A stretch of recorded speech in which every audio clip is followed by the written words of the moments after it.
Many thanks, John, and good afternoon, everybody. It's my pleasure to share with you some aspects, perspectives, and recent advances on air quality, climate, and health in the Anthropocene. And what I would like to go into very briefly is some additional aspects on how to define and utilize the Anthropocene term and concept, and some issues about rainforest degradation in the Amazon, some recent insights there. Then a short excursion to the epidemiological and toxicological evidence for those air pollution effects that we just heard of from Örjan, and recent insights on how this actually works. We all know fine particulate matter is hazardous and noxious, but it's not so clear why and how it actually works. And if time permits, I would still like to talk a bit about what open scholarship and an epistemic web may do for us in the sense of a prosperous Anthropocene. We've heard a lot about the Anthropocene this morning, and I just want to add one aspect that, from my perspective, the nice thing about this term is that it adds also a perspective for the young generation, not only that there is the trouble of climate change, there are all these problems, but it's actually an amazing achievement of our species that we are shaping our whole environment, the planet at large, right? So I think it's important to convey that message to young people also, that yes, we are shaping the planet, but so let's try to get it right. I think that's really a very important aspect for that people don't just switch off and say, we can't do anything, so let's just live as nicely as we can for the few remaining years, exaggerating now, right? So I think that's really a powerful aspect of the Anthropocene concept. We have seen related curves. I just wanted to confirm also what we heard earlier, right, that the mid-20th century, even though Paul Crutzen was thinking about the beginnings of the Anthropocene, also with the beginnings of industrialization, etc. But actually, as you know from biologically based processes, these growth curves usually are defined by the turning point in a mathematical sense, right? There is no beginning of such a growth curve, but the turning point is definitive, and actually we hope that we get to a new stable state, and we can see in many of those curves that actually in the mid-20th century or towards 2000, things start to flatten on some of these aspects, right? That's a real turning point when you change the change of slope, second derivative, so it fits very nicely also from a mathematical perspective. And one quick aspect also on this discussion that has come up, so that the rejection, right, from some colleagues who don't perceive the value of it as it is, the work we had seen earlier on, there is in geologists also discuss about an event, right? What is an epoch versus an event? And clearly Paul had suggested a new epoch. And one of the arguments for me that are fairly clear in favor of that is that by now, with the greenhouse gases, CO2, but also other parameters, we have not only left the stable Holocene, well, that's the definition, right, when it started, the variability of the Holocene thus far, but also the variability of the Pleistocene, right, because with the CO2, we are way out there. And so that was actually Paul's discovery, right? Since the mid-19th century, scientists have already thought about humans changing the entire planet, indeed, the whole environment. That was not a new idea, but the discovery was that we have left the Holocene, right? That was the whole issue back then, and that's really also the key issue now to fully realize that. And now let me just briefly address this aerosol issue that we have already heard something about. You can see here a different representation also taken from the IPCC. Don't mess with the small print there, please, but just look at the big red bar, and there you see we really understand quite well what CO2 is doing to the environment. So the driver of warming greenhouse effect is very well understood, and the arrow bar on the smaller red bar there is relatively small, just 10% plus 20%.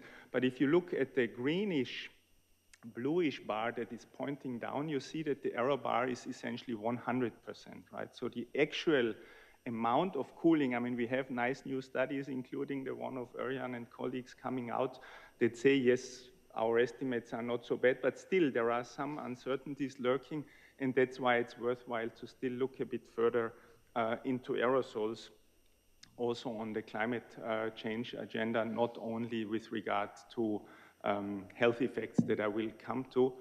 And so one of the key issues is really this feedback between aerosols. So also for aerosols, the direct interaction with radiation, scattering light back to space, that's also quite well understood. There are a few uncertainties related to black carbon soot. Again, we are back to fossil fuel combustion and so on. But at large, that's well understood. But what is not so well understood is the feedback between aerosol particles, clouds, and precipitation, right? There is no pure condensed water in the atmosphere. All the cloud droplets condense on aerosol particles. You never reach the supersaturation to form pure water. And so the properties of clouds and also then the formation of precipitation is still uncertain. And that's where the Amazon is a very nice outdoor laboratory, so to say, because that's one of the few places on Earth where you still have in the pristine wet season near pre-industrial conditions, right, with some constraints, of course, right? CO2, CH4 are much higher, but with regard to aerosols, near pristine, near pre-industrial, and then you have massive pollution when you have the biomass burning season. And you have also different wind directions, so that's going a bit into the details, but it's a very valuable outdoor laboratory to study fundamental processes. And the good news on this is that with also constraining these major uncertainties in global climate modeling and predictions, we have made as a community quite some progress in recent years. And one of these aspects is shown here, that we can now really predict, if you look at the lower panel, these fairly tight, for Earth science, these are tight correlations actually.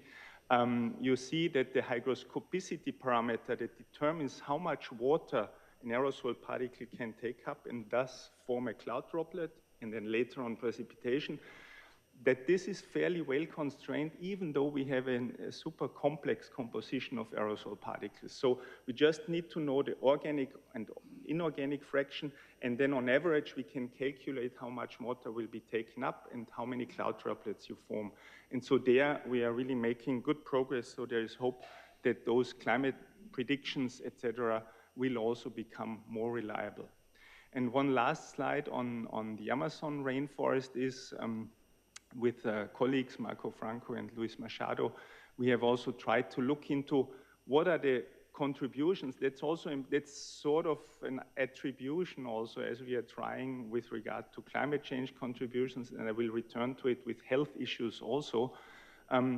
So which are the causative factors that cause the changes that we observe and that we want to avoid? And so here we try to contrast what is global climate change contributing to the changes in the Amazon. That's on the left side. And you can see with regard to warming, methane increase, we just heard it from Örjan, CO2 increase, and then also temperature increase, that's totally dominated. So the planet, we are acting on the Amazon forest.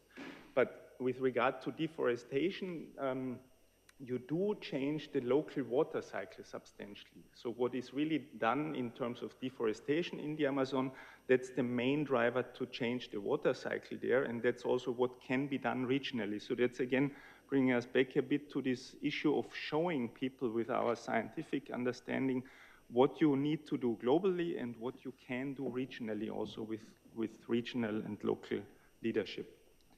So let's briefly move on to air pollution and human health. I don't want to go into all the details of these numbers. These are fairly well consolidated by now, and it's large numbers, right? So all of these numbers have been taken with the same methods that you also use to assess the damage of high blood pressure or inappropriate diets, and so on, right? So it's the same reliability for these epidemiological methods.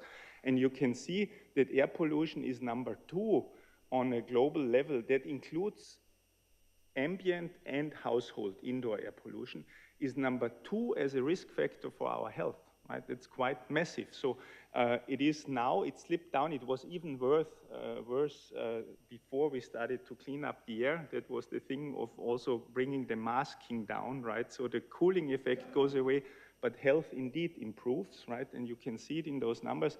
It went now to number 2. It was supposedly around 1990, even number 1.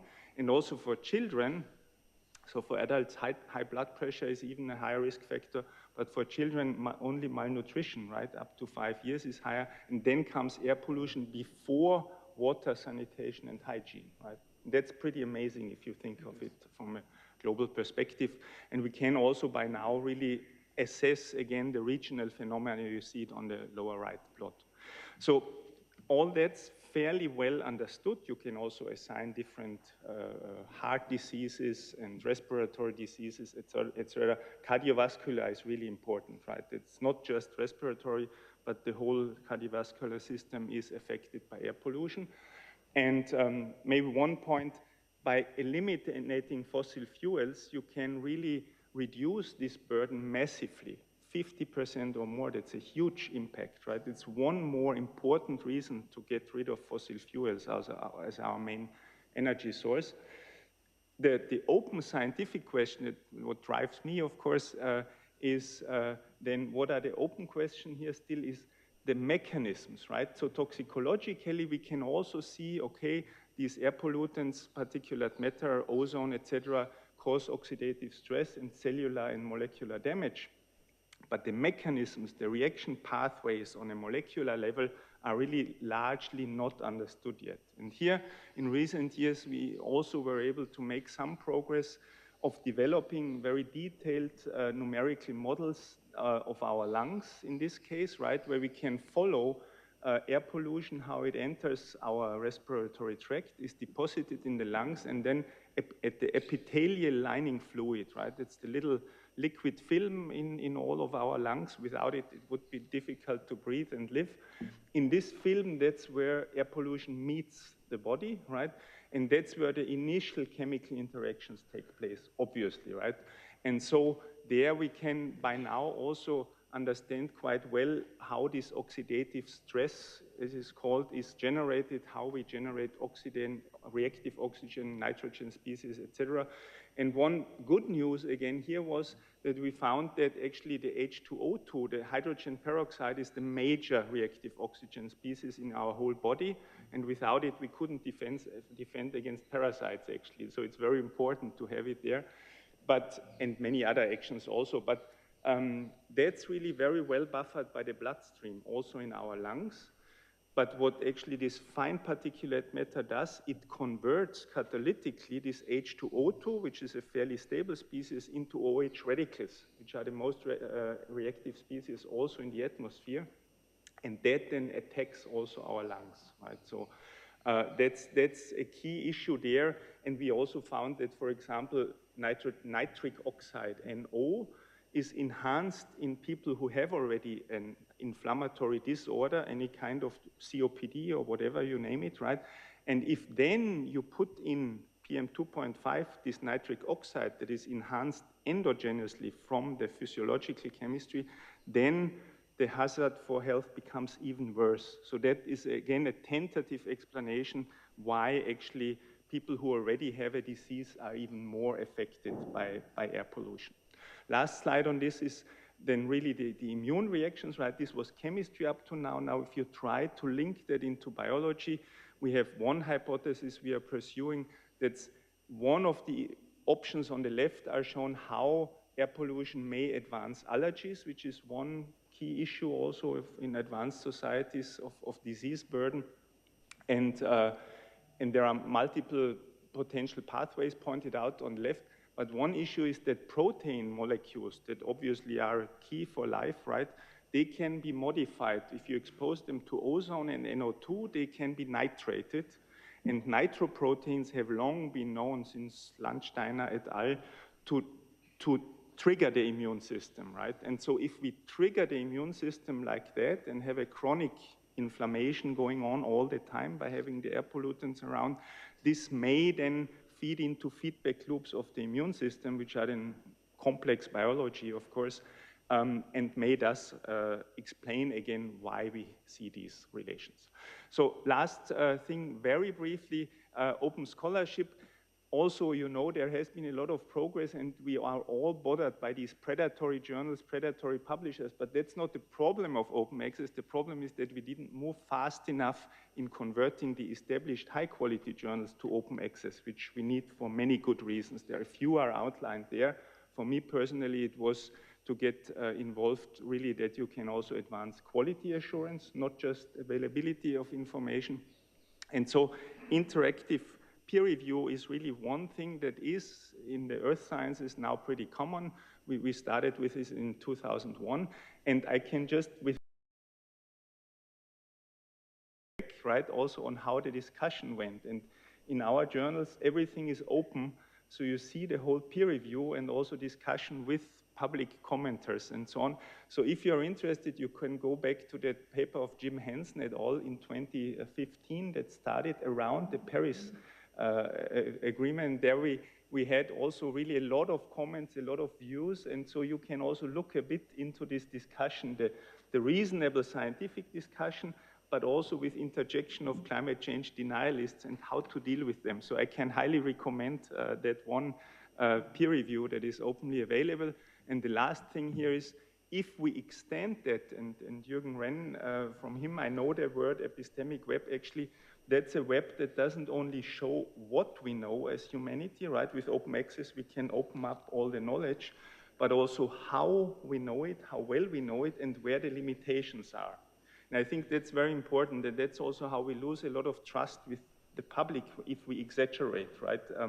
And we should, of course, not do that scientifically. And one way to show it is to open up the scientific discourse and peer review. And then we have this epistemic web showing all sort of, again, the achievements, but also the limitations of scientific knowledge. And with that, I would like to thank you for your attention and also my team for it.